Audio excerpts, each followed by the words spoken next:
अस्सलाम वालेकुम दोस्तों, इस वक्त हम खड़े हैं सिपे के ऊपर। तो यहाँ पे रोड बंद है, इसकी वजह से तो बाकी भी जितने दोस्त हैं वो इंतज़ार कर रहे होंगे।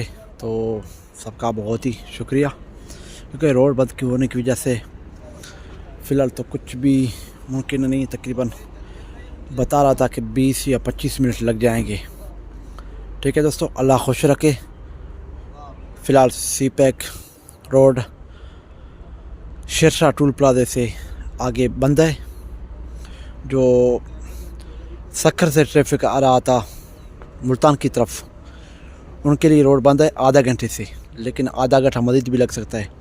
और दूसरे साइड मुल्तान से ट्रैफिक जा रही है सक्खर, वो ट्रैक खुला है और वहाँ से गाड़ियाँ जा रही हैं।